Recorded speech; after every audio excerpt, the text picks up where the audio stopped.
All right, now we get to a little bit more of the meat here. Action item for adopting resolution 2019-103.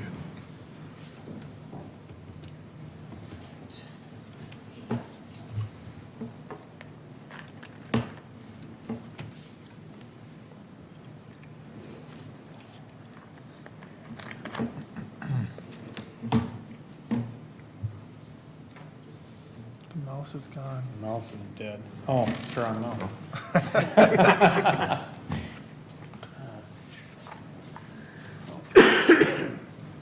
All right. Your council member, the item in front of you tonight, we're going to be talking about is each year, each local government jurisdiction needs to go through a truth and taxation process hearing. And so part of that process is to actually establish a preliminary tax levy in September. The reason we do that work in September is to provide the county with enough notification so that they can get that the proposed levy out to each of the property owners within the community to see what kind of impact our proposal would have for the next year, and in time for them to be able to make comment during our truth and taxation public hearing, which is our first meeting in December. So this is information that basically we go through to look at where do we sort of see ourselves going in 2020. We tend to wrap this into a 5-year financial forecast so that we're making sure that decisions that we're making now might seem like a great short-term decision but may not be the right long-term decision. So we make sure we're looking at things sort of in a broader context, and then to be able to give our taxpayers an indication of what to expect for the 2020 year, but also what to expect as we're going into future years too, so we create some consistency of messages going out there. So I know the council has seen this before, so this might be boring for you guys to see, but this is our first time to be able to get out in a public meeting and provide this. So basically I'm going to go over a presentation to talk really about the revenue side and some of the things that we're looking at for 2020. So the 2020 budget year, so a few things that we're focusing on for this year. So one of them is annually funding our projects or our capital improvement program. So this was a project that we took on about 4 years ago where we identified a gap in dollars that we had going towards funding our existing assets in our community. We spent a 4-year period basically catching up on that, and now have a capital improvement program that really gets at some of the meat of making sure that we're reinvesting back into our community. Talking a little bit about our tax levy policy and what components make up that tax levy policy. And then also the big thing that we focused on for this year is we did recently complete a staffing study that I'll talk about that really was focused on looking at existing gaps that we have in staffing, but also quantifying what do we need to plan for as we go into full development, which is about 20 years from now. What are the things that we really should financially and programmatically plan for? So I think anything's important to really get back to the objectives of what we're trying to accomplish here. So these are very similar to what we've used in the past, but I think it's really important for people to understand what are some of the premises that we use to develop our budget proposals. So the first and foremost, we're looking at how do we meet our mission. If our mission is to be the best small town in Minnesota, how do we properly allocate resources to help meet that objective? That we maintain existing high-quality service levels, that we limit our tax levy growth to only capture new growth in the community and expenditure inflation, and that we're only increasing the levy beyond that if we're really taking on a new program that we think is important, and then we look at what are the actual costs for providing that program. Fully fund the maintenance and replacements of our vehicle and equipments and physical assets so that we make sure that we're continually reinvesting into the things we've already invested into. That we fund new programs only after our existing necessary programs are funded. That we budget so that we don't draw down from our general fund reserves. That we fully fund our street reconstruction levy needs. And that we're also developing a long-term budget that's sustainable. 20 years from now, we are going to be a fully developed community, and how do we make sure we put ourselves in a position that we're able to be sustainable going into the future? So some of the things to understand from a budget environment standpoint, First thing is our existing property values continue to modestly increase in the community. So I put sort of a history from 2015 to 19 up there. We've generally seen property value increases averaging right around 6%.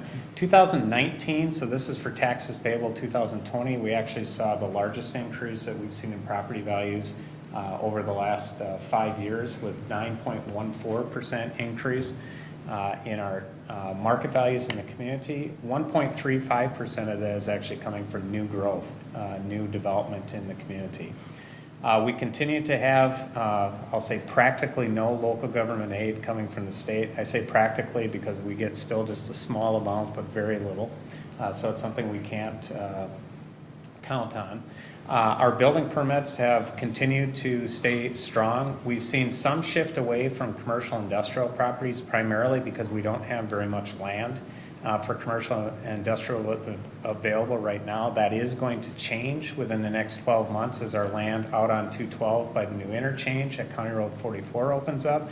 And clearly is going to be a big strategy of the cities is to increase our tax base and jobs out on that western edge of the community.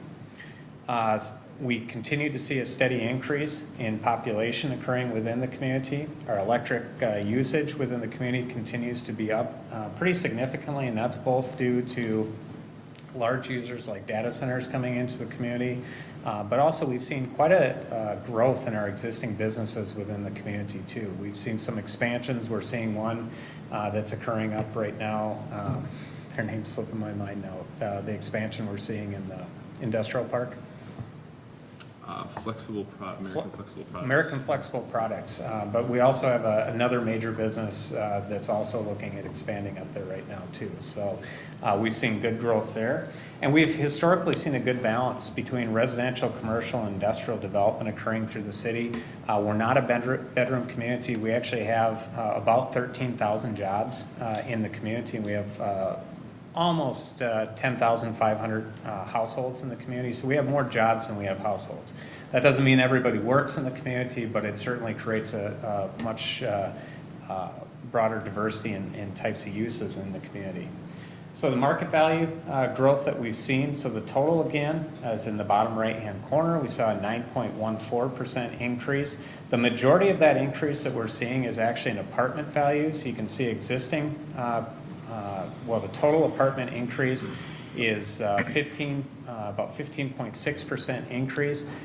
Over 12% of that is coming from existing apartment buildings within the community. And that's really sort of metro-wide.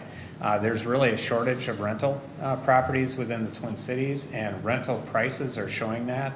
Rent's getting very expensive out there now because we're finding that the younger demographic of people coming into the market are just not always as interested about having a mortgage, and so they're looking for more rental type projects. So that's one of the reasons demand is really driving that apartment number. And then as far as existing residential properties, was a 7.67% increase in residential properties. And so these numbers come from the Carver County Assessor's Office, and so they do all the market value analysis this year for taxes payable the following year. So the market values are always 1 year behind where we're actually at for a tax year. This looks at the distribution of market values within the community. So you can see 72% is residential. We have 14% that's commercial industrial, 13% that's apartment, 1% that's other. That's basically the undeveloped ag property within the community. This shows the increase in market values that we've seen. I think this is an interesting chart to look at because, first of all, if you look back towards the recession in 2007, 2008, you can start to see that go backwards. That was actually the first time we saw property values actually go down over time, and it actually took us until about 2016 to recover all the lost market value within our community that we saw during the recession. We're projecting over the 5-year period an annual increase of about 2% growth, although our average over the last 5 years has been 5.46% in growth in market values. And one thing to point out, so we saw a 9.14% increase in market values for this year. It actually translates into a 9.7% increase in our tax capacity. Talked about that. Local government aid. This is something that used to be very significant for us and actually sort of speaks directly to why we're looking at things like a staffing analysis. It's a problem that's existed for quite some time. So back in 2003, the legislature made some pretty significant changes. We used to receive over $1 million in local government aid. That slowly dipped down to basically nothing for quite some time. We did in 2014 and 15 see that go up to over $500,000. And now we're certified to receive $14,000. So it's basically, I put this in here because that was that $1 million drop in revenue that we saw was a big reason that we weren't able to keep up with staffing over the last several years, and it came just before the recession too, which made it even more difficult to look at how do we keep up with growth in the community, even though we were seeing growth in the community even during that recession time period, not necessarily in market values, but in actual new units and services. This is our expected building permit revenue that we have coming in. This again looks back over the last almost 20 years, 18 years of data. Looks at the significant decreases we saw during the recession time period, but then what kind of growth that we've seen since then. So we've been at pre-recession levels for building permits for the last about 2 to 3 years. We're actually projecting that down, at least in the projections for budgeting purposes going into the future.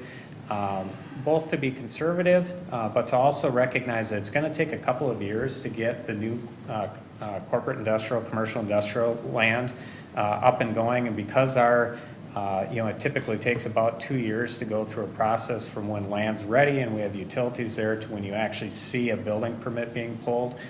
We want to account for that, and really what you're seeing for building permits there is really looking more at our residential growth. We've still seen very robust residential growth in the community. And that's what really gets to our population increases. So this really looks not only at the past, at where we've been for households and population, but also where we project to be over the next several years. So you can see in 2019, actually it was about 11,200 homes that we had in the community, and we've been pretty consistent at about 150 new residential units being developed in the community, and that's been for some time. Back pre-recession time period, we saw up to around 500 houses being built, but historically that's not been where we've at. We've typically been in that 150 to 200, what seems to be a pretty sustainable number for us as far as being able to build, keep up, and new residents having interest in it. The 150 number, we use an inflator factor of 2.5, so 2.5 people per household, which then allows us to extrapolate out to what we project for population. And if you look at these numbers compared to where the Met Council numbers are, they're pretty darn close. They're not exactly on, but they're definitely in that ballpark. We're right around 27,000 residents right now as we speak. And during this 5-year planning period, we're going to be up closer to about 28,500 to 29,000. Our ultimate build out is going to be about 36,000 residents, and we expect to see that over the next 20 years. One thing that makes us unique as a municipality is that we have our own electric utility. Part of that is a franchise fee that basically is charged to ourselves. I think the thing to point out in this is we have a 10% electric fund contribution to our general fund. So this is 10% of our sales that go back to our general fund. So something we think is really unique here is that our rates are about 8 to 9% lower than Excel for our residential customers, and we take 10% and contribute it to our general fund, which keeps people's taxes lower too. So our residents are able to have much more reliable service for electric. It's cheaper than if we were on Excel, and it also has a positive contribution back to our general fund as well. So the big discussion items, biggest one is our staffing study, and this is one the council's been talking about for quite some time. It stems back to a council department head retreat we did back in 2017. Where we really spent some time looking at resources, and Anecdotally, talked about the staffing shortages that we had within the community, but one of the things we felt was really important is, it was important to go beyond just anecdotal information, but really get to more data-driven and look at, based on the level of services that we want to provide in our community and where we're at, what do we really, is there a shortage that we have? And if there is, what is it and where is it? And then also, how do we plan for the future? How do we make sure that we have enough resources going towards the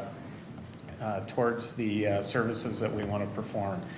So we had our financial advisor, Baker Tilly, formerly Springstead, come in to help us with this analysis. They went through pretty comprehensive methodology looking at similar cities, looking at our service levels and industry standards, talking to department heads, looking at key factors that influence the services that we provide, and we're able to develop data from that. The basic results they had was that we were 15.8 employees short currently, and that we needed to plan for an additional 57 employees over the final build-out. So that could be 20 to 25 years of time. The interesting thing with the growth going into the future is that's not a whole lot different than what we've seen over the last 20 years for growth. We actually saw an average of about 3.86 employees per year over the last 20 years. This would break down into about 2.86 employees over 20 years. And it's important to point out that growth really supports a lot of these. So, when we talk about adding a public works employee, we're adding it because there's more miles of roads to plow.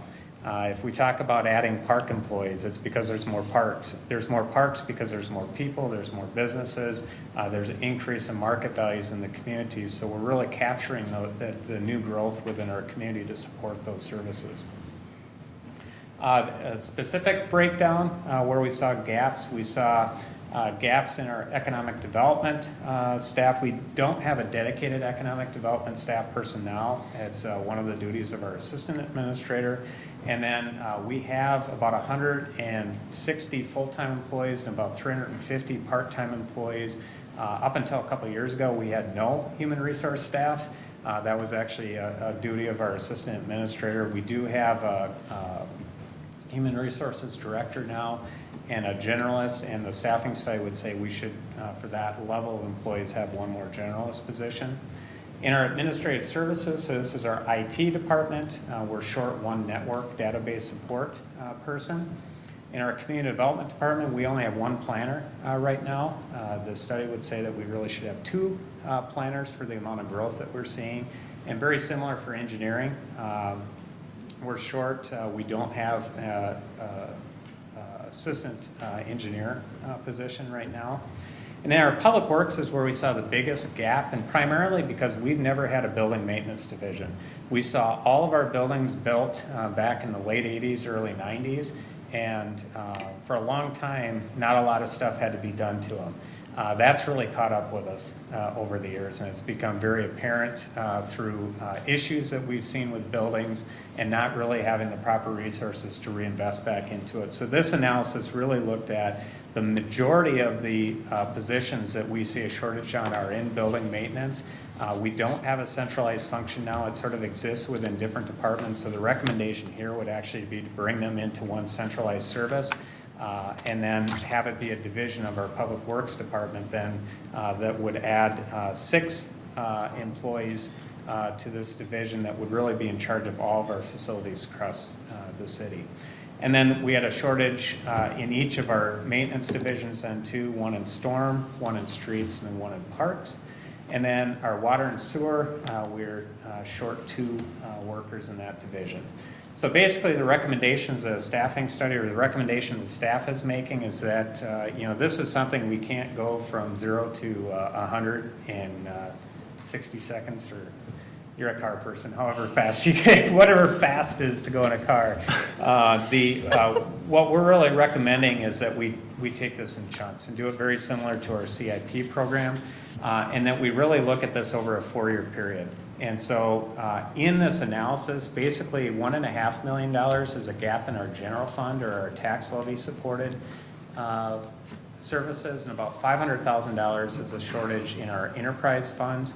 So our recommendation would be to look at this as a 4-year program, increase our levy by $375,000 a year for 4 years to make up that gap and be able to get us up to full service. So we did some analysis on this to get some feedback from our residents on where they stand for value of services in the community, because this really gets back to a value question: is do our residents perceive value in the services that we're providing and the costs that they're paying? So, good news, looking at the value of city services in our latest survey, which was about a year ago, we had 87% of our residents perceived high or positive value in services. That's actually the highest level we've had in any of our surveys going back to 1993. City services all ranked very positively. The ones that tend to rank the highest because they're the highest priority to people are our public safety ones, which include obviously police, fire, water and sewer becomes an important one because of the importance of safety there, and road maintenance. We have less people obviously that utilize things like our golf course. Not everybody uses our community center, not everybody uses our curling center, but all of them had very positive rankings of the people who utilize them. The city priorities sort of fall in line with what you would think is our public safety and public works. Water and sewer all tend to be very high priority, and obviously as we get into our recreational funds, they tend to be a little lower priority. But then we started getting into asking residents questions about what would they support increasing funding to support city services. And we were basically looking at if we're going to keep services at a constant level, so not increasing services, but keeping it at a constant level, what are the departments that they would support that in? And to me, the most important one is, if we look at our current services, and if we wanted to maintain that service level that we have in a high level, how many people would support having some kind of a property tax increase to be able to maintain those current service levels? And you can see 68% of our residents reported back that they would actually support an increase if it meant keeping their services constant to what they're receiving now. So our operational tax levy policy is really built on 3 things. The first 2 things are things I think we need to look at every year. First thing is new growth in the community. So we saw a 1.35% increase in growth in the community and market value. If we don't capture new growth coming into the community, it means that we're not capturing those new additional resources, and really those new residents aren't paying their fair share towards the services that we provide, because we're increasing the amount of services we provide every new resident that we add. And so our policy would have us capturing new market growth or new value growth in the community. It'd look at our expenditures and really say that we have to be able to plan for an inflationary increase in expenditures if we were going to keep our service levels constant, and that we would only increase beyond that if we actually had a new service that we're looking at. This year, that new service that we are looking at is really trying to fill that gap with the staffing. And as we talked about before, we're recommending that we take that over a 4-year period, which would be an additional $375,000 a year for 4 years. So what this, I'm going to skip over this part and get to basically what this means for the median value home in the community. And the reason we use a median value home is, this is an example home. We want to give people a sense of what to expect. Median value homes means that half the homes were below this value, half of them were above that value. But this really gives an example to somebody. So the median value house in Chaska in 2019 was $260,200. If you use the 7.67% increase that we saw in existing values in the community from the county assessor's office, that same home would be valued from a tax perspective at $288,900 in 2020. If we assumed our tax levy policy and adding the staffing study, basically that 2019 home would be have city taxes of $759 for the year. That same home in 2020 would have taxes of $829, which is a $70 annual increase for the year. One of the things that is unique because of the growth that we saw in our community, so we saw a 9.7% increase in our tax capacity. Our tax increase, percentage increase, would actually be less than that. So our tax rate would actually go down. So what that means is that our tax rate would go down by 1.59%. So what that means is that if a property value stayed the same from 2019 to 2020, their taxes would actually go down by 1.59% under this proposal. Now, I don't use that for the example because most homes don't stay the same and they don't go down. They usually see increase in market value in the community because we are a growing community, and that's why we use the example home to give people just a sense of what's being talked about here. But the other thing I think is really important is to put this into perspective of where we fall for taxes in the metro area. So the Department of Revenue puts out data each year from cities about what their total tax levy is, and then we look at what their population is. So there's 87 municipalities in the Twin Cities that we look at. The thing about this data is Department of Revenue is actually upgrading their computer system, and the last data that they actually have is 2018. So we put in our data comparing what we're proposing for 2020 compared to what tax levies were in 2018 for the other communities, and you can see that we're 7th lowest in the entire Twin Cities. So our tax levy per capita for every person in the community is $377, which you have to assume that the city's tax levies probably did not stay the same over that 2-year period. So, we're probably in that 81st or 82nd range, but it's basically where we've been for a very long time. We've always had very low taxes in Chaska, city taxes. I don't want to pick on Chanhassen.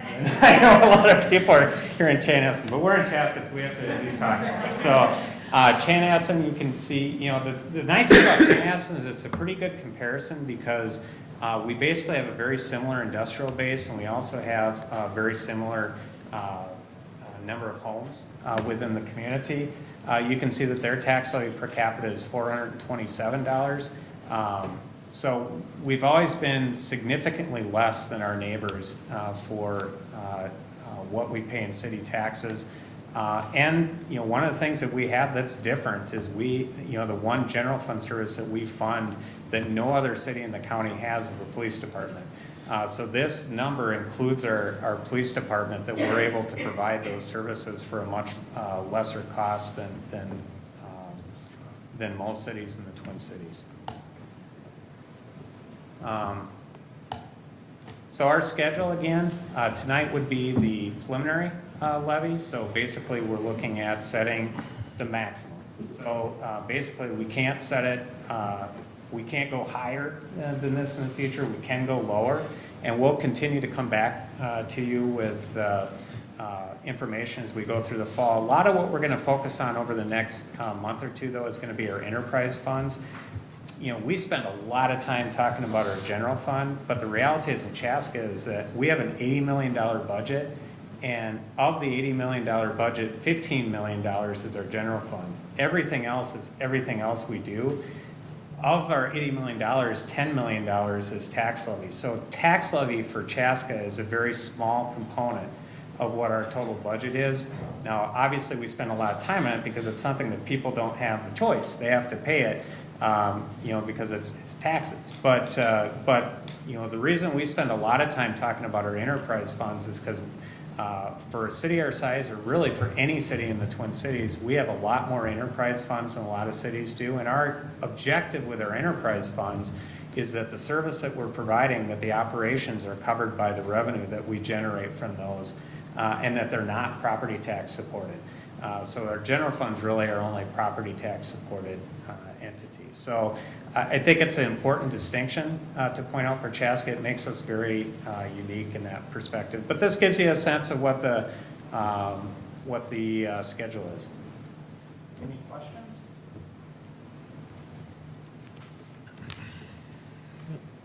Anyone? Thank you very much, Matt. All right.